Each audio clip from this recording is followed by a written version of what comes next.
아멘. 오늘 본문은 우리가 잘 아는 노아의 이야기입니다.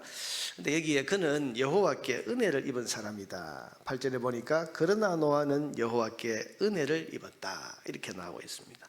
이 말씀에는 배경이 있습니다. 우리가 읽은 5절에서 7절까지를 보면 변질되고 타락한 인간 세상에 하나님의 탄식 그리고 진노가 나오고 있습니다. 5절에 보니까 여호와께서 사람의 죄악이 세상에 가득함과 그 마음으로 생각하는 모든 계획이 항상 악할 뿐임을 보시고 땅 위에 사람 지으셨음을 한탄하사 마음에 근심하시고, 하나님의 탄식이 나오죠. 완전하신 하나님께서 탄식하실 수 있느냐, 이런 신학적 문제가 있긴 합니다만은, 그러나 이것은 이 땅에 대해서 하나님의 그 마음이 너무 아프셨다는 거죠. 뿐만 아니라 진노하셨다는 겁니다. 7절에 보니까 이르시되 내가 창조한 사람을 내가 지면에서 쓸어버리되 사람으로부터 가축 기는 그 공중의 새까지 그리하리니 이는 내가 그것을 지었음을 한탄함이라. 내가 이 모든 것 심판하겠다. 이러면 하나님 공의의 하나님이신데, 하나님의 공의의 잣대로 이 세상을 보니까 다 쓸어버리고 다 끝내버려야 되겠다, 이런 마음이 들게 되었다는 것입니다. 그런데 여러분 8절에 보니까 그러나 노아는 여호와께 은혜를 입었다. 그러나가 나오죠. 그러나 세상에 대해서 한탄하시고 다 썰어버려야 되겠다고 진노하시는 이때에 그러나 노아는 여호와께 은혜를 입었더라. 이것은 하나님께서 노아에게만은 다르게 대하셨다는 이야기입니다.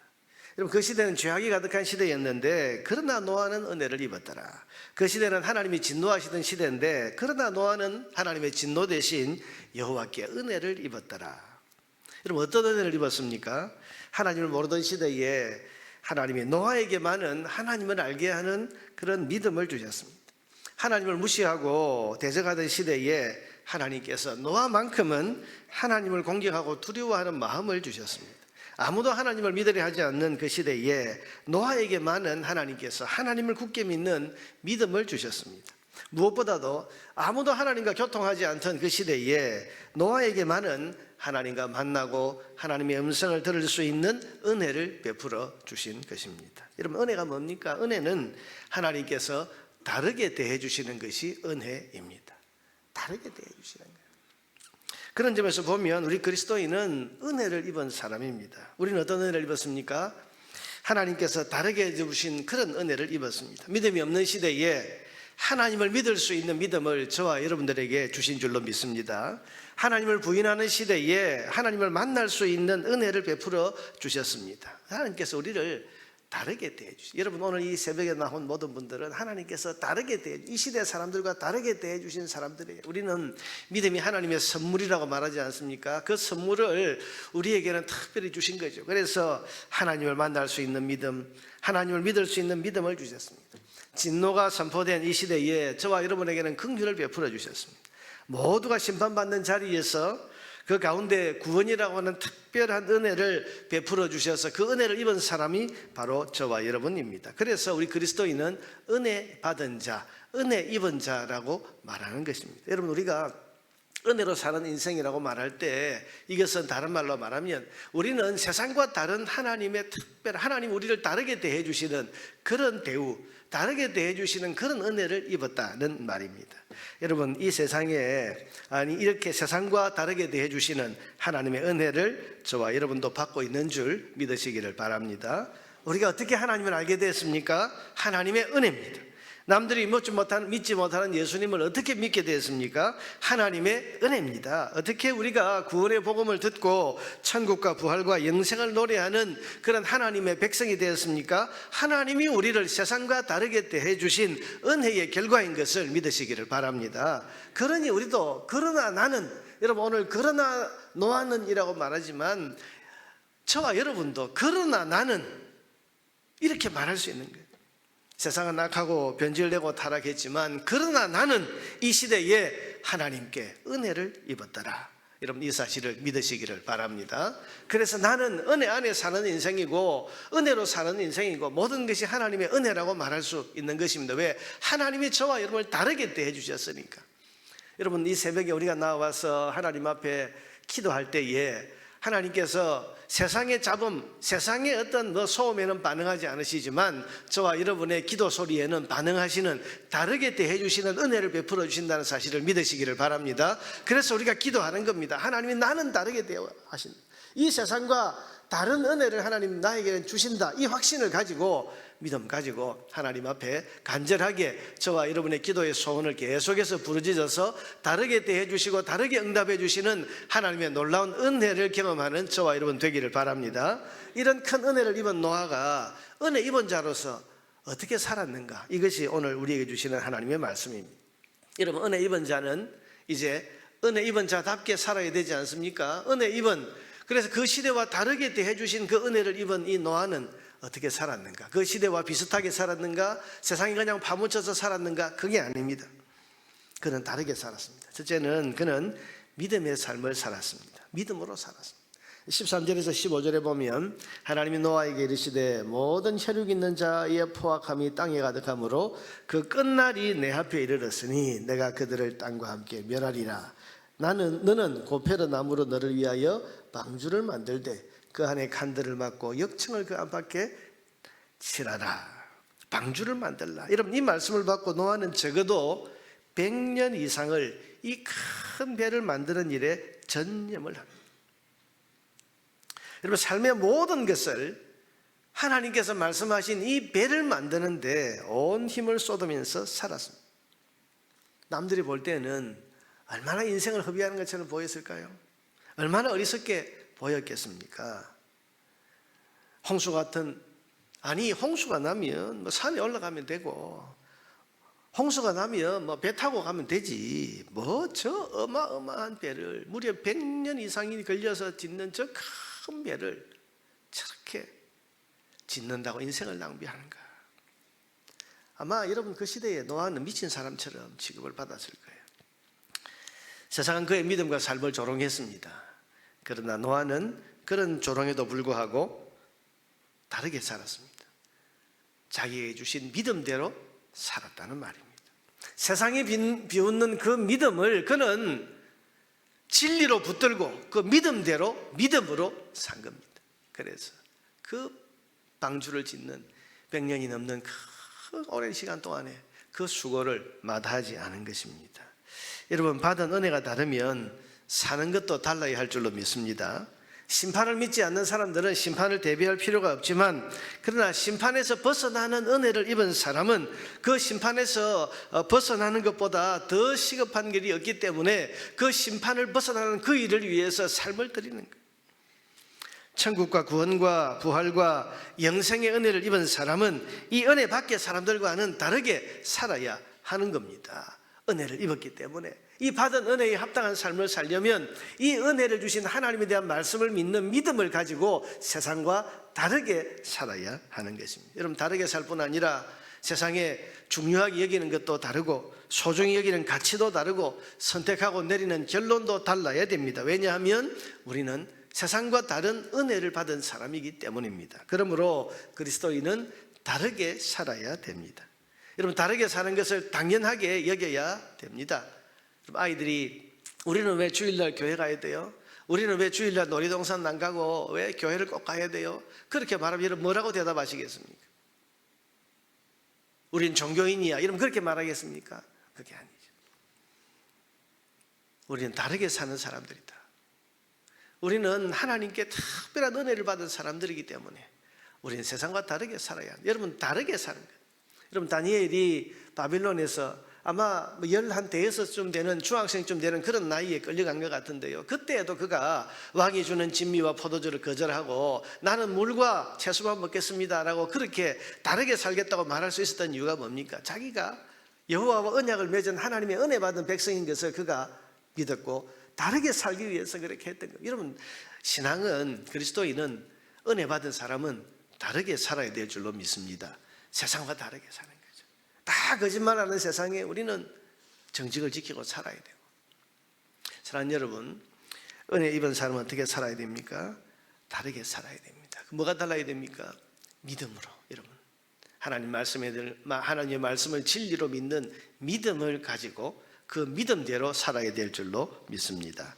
사랑하는 여러분, 그래서 내가 왜 그렇게 사는지를 사람들에게 말할 때 우리는 분명하게 말해야 됩니다. 나에게는 세상이 받지 못한 은혜가 있기 때문입니다. 은혜가 있기 때문입니다. 받은 은혜가 있으니 다르게 사는 것이 당연합니다. 여러분, 이 마음의 고백을 가지고 은혜 입은 자로서 믿음으로 다르게 살아가는 길을 선택하는 저와 여러분 되기를 바랍니다. 둘째로 노아는 어떻게 살았습니까? 구별된 삶. 여러분, 다르게 살려고 하니까 세상과 구별되지 않겠습니까? 여러분, 성경은 세상 마지막 심판의 때가 악하고 타락했던 노아의 때와 비슷할 것이라고 말씀합니다. 마태복음 24장 37절 이하에 보니까 노아의 때와 같이 인자의 임함도 그러하리라. 홍수 전에 노아가 방주에 들어가던 날까지 사람들이 먹고 마시고 장가들고 시집가고 있으면서 홍수가 나서 그들을 다 멸하기까지 깨닫지 못하였으니 인자의 임함도 이와 같으리라. 인자의 임함도 이와 같으리라. 세상 마지막 시대가 되면 노아 시대와 비슷하다. 그 시대는 어떠했는데 사람들이 먹고 마시고 장가들고 시집가고, 여러분 여기서 먹고 마시고 시집가고 장가든다 이 말은 오로지 육신의 향락에 취해서 오늘만을 사는 사람처럼 막 사는 세태를 말합니다. 여러분, 요즘 세상을 보면 그야말로 막 사는 세상이라는 느낌을 받지 않습니까? 온통 관심이 먹는 것. 우리가 TV 채널이 얼마나 많습니까? 몇백 개가 되는데요. 그 한번 보면요, 온통 먹는 것, 마시는 것, 육신의 향락에 취해서 즐기는 것. 이렇게 하면 더 즐길 수 있습니다. 이런 이야기를 합니다. 유튜브를 보면 여러분, 사람들이 더 극단적이 되어가고 공영방송에서 못하는 걸 또 유튜브 같은 데서 하지 않습니까? 그러니 보면 이거 막 산다, 이렇게 살아도 되나? 세상은 음란하고 술 취해서 정신줄을 놓아버리는 것으로도 모자라서 지금은 우리 사회가 마약에 비틀거리는 이런 것이 현실이 되어 버리지 않습니까? 여러분, 노아의 시대와 비슷할 것이다. 노아의 시대와 비슷할 것이다. 이런 시대에 우리가 그리스도인으로 산다는 것은 이런 시대와 다르게 사는 것입니다.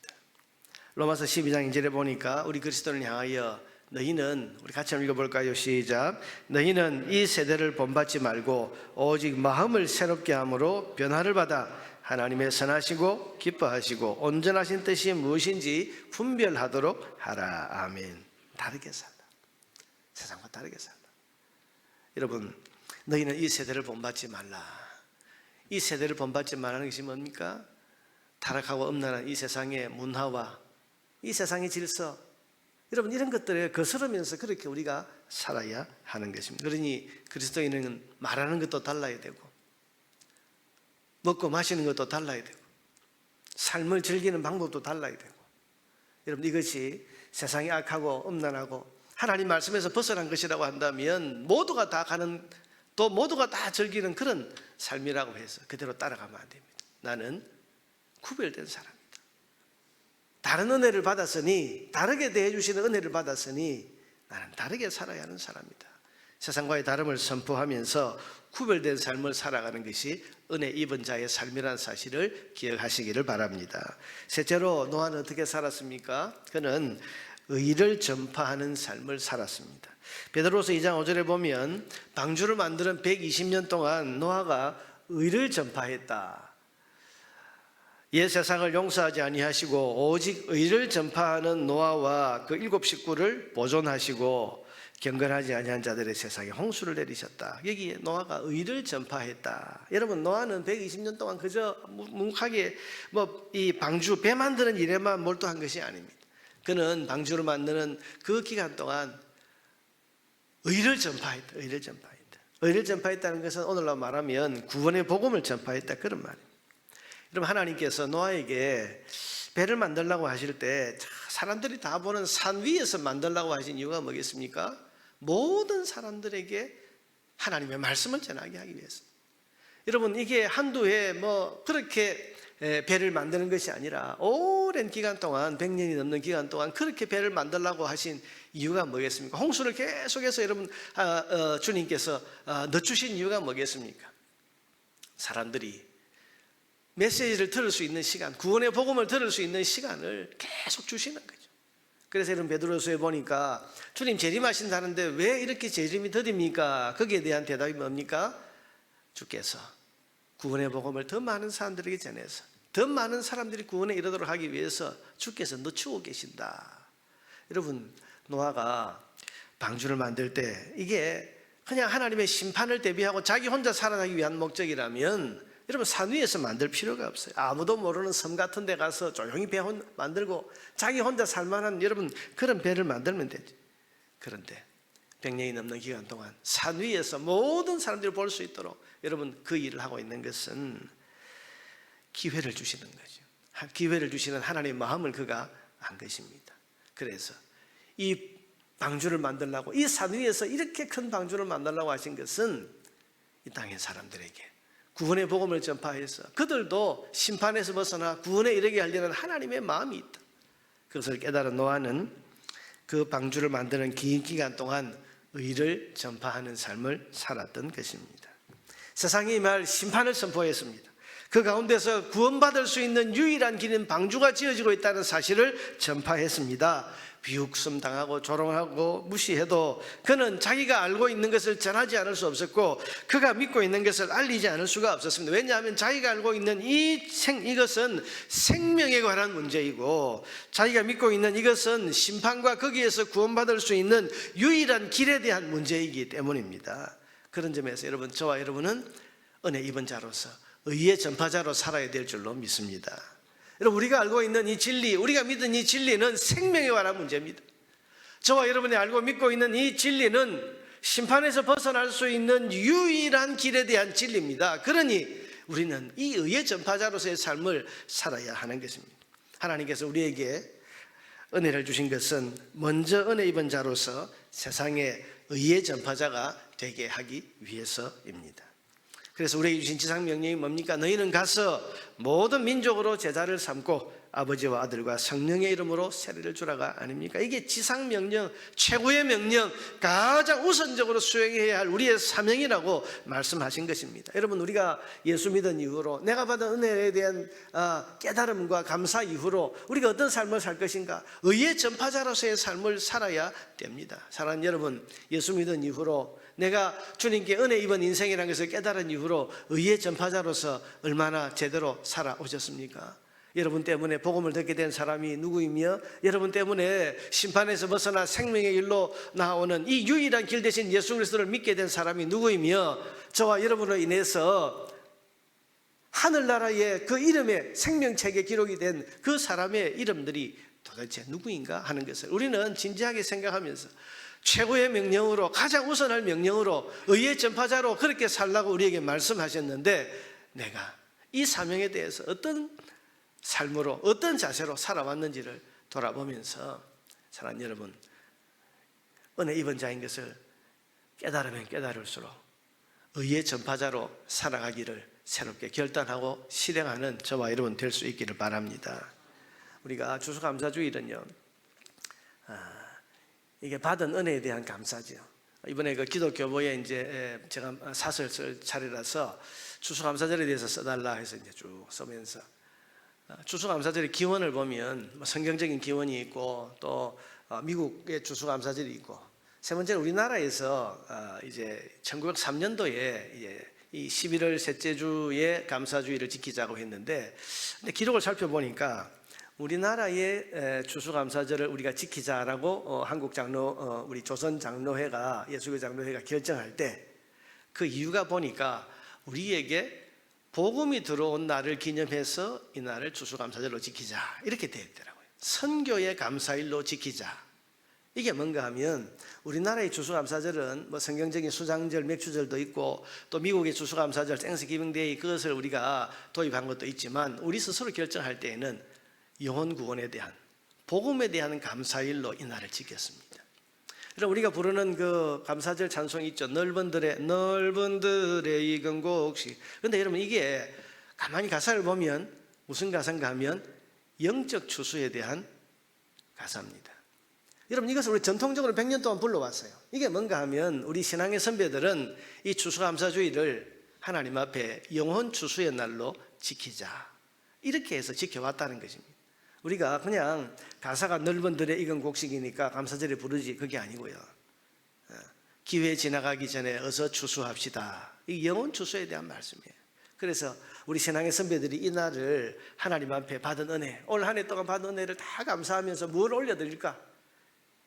영혼의 추수를 주님께 올려드리자. 알곡들을 주님께 올려드리자. 그렇게 해서 복음을 열심히 전해서 그날에 많은 사람들을 교회로 초청하고 인도해서 그래서 하나님 앞에 그 영혼을 올려드리는 이런 복음 전도의 날로 삼았다는 것을 우리가 알 수 있습니다. 이번 주일에 우리가 어린이를 예수님께로 추수감사주일에 이 날을 가지는 것, 이 행사를 가지는 것은 그런 점에서 의미가 있습니다. 의의 전파자로서 살되 올해 우리가 어린이들을, 우리 집안, 우리 자녀 손들을, 우리 이웃의 아이들을 하나님 앞에 그 추수한 영혼의 좋은 알곡들로 올려드리자. 여러분, 이 날로 우리가 지킨다는 것을 기억하면서 우리가 이 은혜 입은 자로서 의의 전파자를 사는데 의의 전파자 그 가운데 특별히 어린 생명들을 주님 앞에 올려드리는 그 날로 우리가 지켜야 될 줄로 믿습니다. 그래서 남은 이 며칠 동안 더 살펴보고 더 돌아보고 더 찾아보고 또 더 가까이 다가가서 그날에 많은 어린 영혼들을 이곳으로 데리고 와서 이곳에서 그들이 하나님의 사랑이 뭔지, 예수님의 사랑이 뭔지, 교회의 사랑이 뭔지를 깨닫고, 그래서 저는 늘 기도합니다. 그날 이곳에 온 아이들이 평생을 하나님 안에서 살아갈 수 있는 출발점이 되게 해 주시옵소서라고 기도하는데요, 그날 이곳에 디딘 발걸음이 평생을 그 아이들이 교회 하나님을 떠나지 아니하는 하나님 안에서 살아가는 첫걸음이 될 수 있도록 그렇게 우리가 만들어가야 될 줄로 믿습니다. 의의 전파자로 우리를 다르게 되어주신 하나님 은혜에 우리가 어떻게 보답할 것인가, 믿음으로 살아가고 구별된 삶을 살고 특별히 의의 전파자로서의 삶을 살아서 우리를 다르게 대해주신 하나님의 은혜 앞에 합당한 삶으로 하나님 앞에 보답하는 그런 저와 여러분 되기를 주의 이름으로 축원합니다.